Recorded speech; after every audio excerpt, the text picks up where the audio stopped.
नमस्कार साथियों, मैं प्रज्ञा पांडे स्वागत करती हूँ आप सभी का राउस एकेडमी के ऑनलाइन प्लेटफॉर्म पे। देखिए, ब्रिक्स का समिट यहाँ पर हो चुका है रशिया में, कजान में। हम इस समिट को यहाँ पर देख रहे हैं और किसी ने भी नहीं सोचा था जिस तरीके के आउटकम हमें यहाँ इस समिट से देखने के लिए मिल रहे हैं। नोबडी हैज एक्चुअली एक्सपेक्टेड कि इंडिया और चाइना एक ही मंच पर एक साथ एक समिट में यहाँ पर बैठेंगे और उसके बाद जो अलग अलग डिसीजन यहाँ पर निकल कर आएंगे दोनों कंट्रीज के बीच में, ये लैंडमार्क डिसीजन है। एंड एज ऑफ नाउ जब ये ब्रिक्स की समिट यहाँ पर की जा रही है, तब यूएस शायद यहाँ पर सोच रहा होगा कि ऐसा कैसे हो गया कि मैंने इन सारी कंट्रीज के बीच में लड़ाई करवाने की पूरी कोशिश कर ली, बट यहाँ पर ये सारी कंट्रीज एक साथ मिल गई है। चलिए समझते हैं आखिर की ब्रिक्स का यहाँ पर आउटकम क्या हुआ है। आप यहाँ पर देख पा रहे होंगे ऑलमोस्ट 5 साल बाद भारत के प्रधानमंत्री आपको यहां पर हाथ मिलाते हुए दिख रहे हैं चाइनीज प्रीमियर के साथ। अब आप समझिए इंपॉर्टेंट क्यों है, क्योंकि 2019 के बाद से जो भारत और चाइना के बीच में एलएसी का यहां पर प्रॉब्लम चल रहा है, इसकी वजह से दोनों कंट्रीज के बीच में टेंशन लगातार बढ़ती जा रही है। लेकिन रशिया ने यहां पर बहुत अच्छा, एक अच्छे दोस्त के नाते एक इंटरवेंशन किया और दोनों कंट्रीज को यहां पर मिलाया कि देखिए, बात करने से ही यहां पर कोई आउटकम निकल कर आएगा। यूएसए चाहता है कि हम यहां पर रीजनल डिस्प्यूट्स में बढ़ जाएं। आप देखें बांग्लादेश की कंडीशन सभी को यहां पर क्लियरली एविडेंट है। ऐसे में रशिया ने बहुत क्लियरली यहां पर बता दिया है कि अगर हम यूनाइटेड नेशंस में अपने पोजीशंस को स्ट्रॉन्ग करना चाहते हैं, अगर हम चाहते हैं कि हमारे रीजन, हम साउथ एशियन रीजन के बारे में अगर बात की जाए, तो हमें आपस में डिवाइड होकर नहीं रहना होगा, हमें एक दूसरे के साथ रहना होगा। अब आप देखिए, जब हम पूरे इस रीजन के बारे में यहां पर बात कर रहे हैं, तो बांग्लादेश, पाकिस्तान की बात कर ले, इंडिया की बात कर ले, रशिया की बात कर ले, चाइना की बात कर ले, सभी आपस में यहां पर एक दूसरे से बैर खा के बैठे हुए हैं और इन सारी चीजों का फायदा उठा रहा है यूएसए। ऐसे में जब रशिया यहां पर बात करना चाह रहा है इंटरनेशनल लेवल पर अलग अलग चीजों की, चाहे रशिया और यूक्रेन की बात हो, चाहे यूनाइटेड नेशन में बात करने की बात हो, यहां पर महत्वपूर्ण हो जाता है कि जब हमें अपना रीजनल डोमिनेंस यहां पर दिखाना है, जब हम अपनी रीजनल प्रेजेंस बताना चाहते हैं, तो दो सबसे बड़ी उभरती हुई शक्तियों के बारे में हम बात करें, इंडिया के बारे में और चाइना के बारे में, तो दोनों को यहां पर एक दूसरे के साथ लाना जरूरी है। और यही सक्सेस जो है ये हमें यहां पर ब्रिक्स समिट में देखने के लिए मिली है। आप देखेंगे सारे के सारे न्यूज मीडिया हर जगह पे हम बात करें तो इस समय जो ब्रिक्स का पूरा सेंटर है वो यहां पर हो गया है इंडिया और चाइना।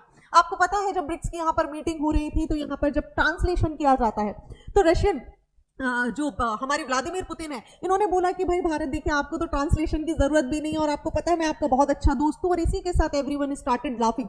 दिस शोज कि यहाँ पर इंडिया का जो ट्रू फ्रेंड है वो आपको रशिया देखने मिलेगा, इर्रिस्पेक्टिव कि रशिया अपने डिप्लोमेटिक रिलेशन के लिए, रशिया पे लगे हुए सैंक्शंस के लिए वो चाहे तो चाइना के साथ ट्रीट करे या पाकिस्तान के साथ ट्रीट करे, इसका किसी भी प्रकार का कोई इंपैक्ट यहाँ पर रशिया और इंडिया के रिलेशन पे हमें देखने के लिए नहीं मिलेगा। और ये पहली बार मैं आपको बता रही हूँ कि ब्रिक्स में ऐसा हमें देखने मिल रहा है इन 5 सालों में कि चाइना और इंडिया यहां पर एक साथ बैठे हुए हैं। अब यहां पर सवाल ये आता है, क्या यहां पर इंडिया वो सारी चीजें भूल जाएगा जो चाइना ने उसके साथ की है? जी नहीं, लेकिन हमें बॉर्डर टेंशन को खत्म करना जरूरी है, so that we can create a peace and stability in the regions जो यहां पर इस बॉर्डर एरिया में आते हैं। आप और हम बहुत दूर बैठे हैं इन बॉर्डर्स के साथ, तो हमें फील नहीं होता कि यहाँ पे रहने वाले जो लोग हैं वो किस तरीके से सफर करते हैं। ऐसे में इंपॉर्टेंट है कि चाइना की दृष्टि से देखा जाए या इंडिया की दृष्टि से देखा जाए, दोनों कंट्रीज को एक साथ आना जरूरी है।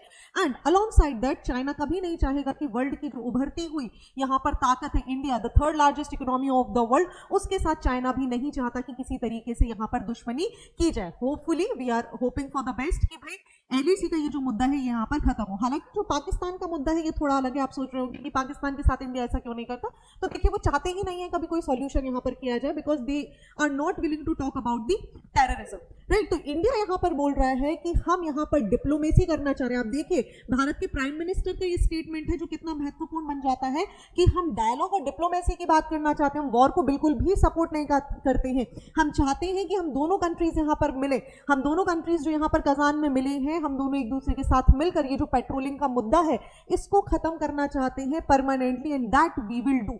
साथ ही साथ प्राइम मिनिस्टर ने यहाँ पर ये भी बोल दिया है कि country should strongly deal with the terrorism and terror financing.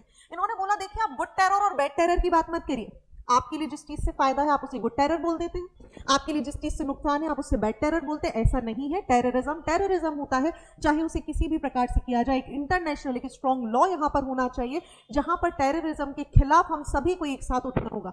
आप ध्यान से अगर नोटिस करेंगे, चाहे हम एससीओ की बात करें, G20 की बात करें या ब्रिक्स की बात करें, भारत एक मुद्दे के बारे में हर बार बात करता है।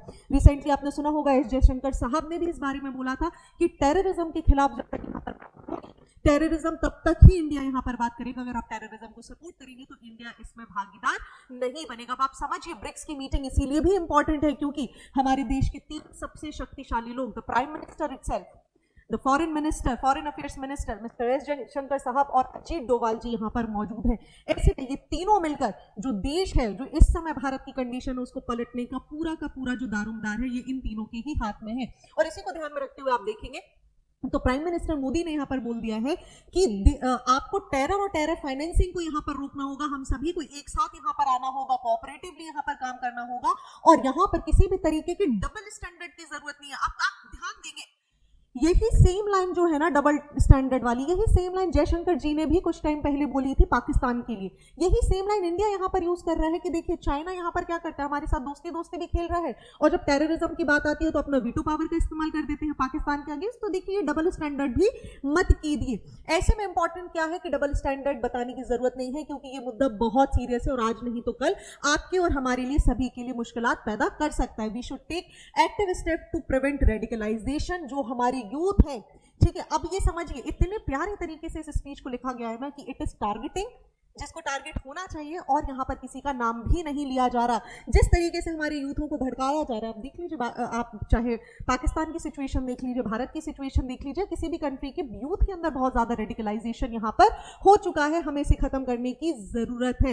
We have to work together ताकि हम ये जो पेंडिंग इशू है यूनाइटेड नेशन में टेररिज्म का, इसको यहाँ पर खत्म कर सके। अब आपको समझ में आ रहा होगा this thing is very important क्योंकि भारत और चाइना की ये जो क्लोजनेस है ना, ये ना केवल एक रीजनल स्टेबिलिटी प्रोवाइड करेगी बल्कि ये जो लॉन्ग पेंडिंग मुद्दा है एलएसी का, उसको भी खत्म करने का यहाँ पर काम किया जा सकता है। और अगर दोनों कंट्रीज यहाँ पर एक दूसरे के साथ आगे बढ़ती हैं तो आप देखेंगे शायद जो यहाँ पर साउथ ईस्ट एशिया है उसकी पूरी की पूरी जो छवि है वो यहाँ पर परिवर्तित होकर रह जाएगी। ये पूरी की पूरी ब्रिक्स मीटिंग उस समय हो रही है जब इंडिया यहाँ पर ऑलरेडी कनाडा से नाराज है। आपको याद होगा ये डबल स्टैंडर्ड की जो लाइन है ये पाकिस्तान के अलावा सबसे ज्यादा इस्तेमाल की जा रही है जस्टिन ट्रूडो के लिए, जो डबल स्टैंडर्ड अपना यहाँ पर दिखा रहे हैं, जो कि खालिस्तान टेररिज्म को यहाँ पर प्रमोट कर रहे हैं। ऐसे में इंडिया का ये जो स्ट्रेंथ है ब्रिक्स में जो चीजें हुई हैं, ये कहीं ना कहीं भारत को ग्लोबल लेवल पर उस समय मदद करने वाली है जब कहीं ना कहीं भारत अलग अलग तरीके के मुद्दों से सफर कर रहा है, चाहे हम रीजनल डिस्पैरिटी के बारे में बात कर ले या फिर कनाडा का जो यहाँ पर मुद्दा हमें देखने के लिए मिल रहा है, जस्टिन ट्रूडो के जो एलिगेशन है भारत के ऊपर, जो यूएसए भारत के ऊपर एलिगेशन लगा रहा है, 5 आई ग्रुप्स यहाँ पर भारत के ऊपर एलिगेशन लगा रहे हैं। ऐसे में भारत और उसके साथ चाइना और रशिया का होना कहीं ना कहीं बहुत ही ज्यादा स्ट्रॉन्ग होल्ड हमें देखने के लिए मिलता है। आपका क्या विचार है इस पूरे के पूरे मुद्दे के बारे में, आप मुझे कमेंट सेक्शन में जरूर बताइएगा। Thank you and see you soon.